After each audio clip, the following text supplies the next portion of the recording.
ಈ ಜಿಂದಗಿ ನಿನಗೆ ಭಾಳ ಕೊಟ್ಟೋದಂದ್ರೆ ದೋಸ್ತ್ ಮತ್ತೊಬ್ಬರ ಮುಂದೆ ಮೋತವ್ರಿ ಮಾಡಬೇಡ, ನನ್ನ ಮುಂದೆ ಯಾರಿಲ್ಲ ಅಂತ ಹೆಚ್ಚಿಗೆ ಹರ್ಲಕ್ಕೆ ಹೋಗಬೇಡ. ಎಂತೆಂಥವ್ರು ಹಾರಿದ್ರಲ್ಲ ನೆಲಕ್ಕೆ ಬಿದ್ದಾರ ದೋಸ್ತ್. ನಾವು ನೀವೇನು ಲೆಕ್ಕ ಇದ್ದೇವು, ಕುಡವ ತೊಗೊಮೋ ಎಲ್ಲ ಒಬ್ಬನ, ಇದನ್ನು ನೆನಪಿರಲಿ. ನಮ್ಮ ಜಿಂದಗಿದಾಗ ಖರಾಬ್ ಟೈಮ್ ಬಿ ಬರೋದು ಭಾಳ ಜರೂರಿ ಇದೆ ದೋಸ್ತ್. ಅವಾಗೆ ಗೊತ್ತಾಯ್ತು ಯಾರು ನಮ್ಮವ್ರ ಯಾರು ಹೊರಗಿನವ್ರು ಅಂಥೇಳಿ.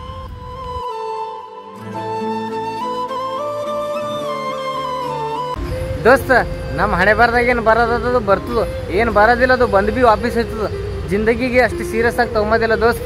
4 ದಿನ ಜಿಂದಗಿದ ಅದ್ರಾಗೆ ಮಜದಾಗಿರ್ಬೇಕು.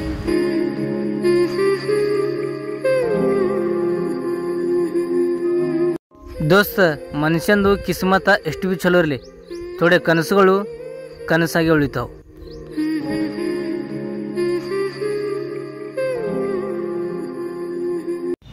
ದೋಸ್ತ ನಮ್ಮ ದುಶ್ಮನಕ್ಕಿಂತ ಖತರ್ನಾಕ್ ಯಾರು ಇರ್ತಾರಂದ್ರೆ ಅವ್ರು ನಮ್ಮ ಸಂಗಟ ಇರ್ತಾರೆ. ಅವ್ರು ನಮ್ಮ ದೋಸ್ತ್ ಭೀ ಇರ್ತಾರೆ, ನಮ್ಮ ದುಶ್ಮನನ ದೋಸ್ತ್ ಭೀ ಇರ್ತಾರೆ. ಅರ್ಥ ಮಾಡ್ಕೊರಿ ದೋಸ್ತ. ಅಪ್ಪನ ಗಾಡಿ ನಡೆಸಿದಾಗ ಸಿಗೋ ನೆಮ್ಮದಿ ನೀವು ಎಷ್ಟು ಲಕ್ಷ ಕೊಟ್ಟು ಭೀ ಗಾಡಿ ತೊಗೊಂಡು ನಡೆಸ್ರಿ, ಅದ್ರಾಗ ನೆಮ್ಮದಿ ಸಿಗ್ಲಕ್ಕೆ ಸಾಧ್ಯನೇ ಇಲ್ಲ.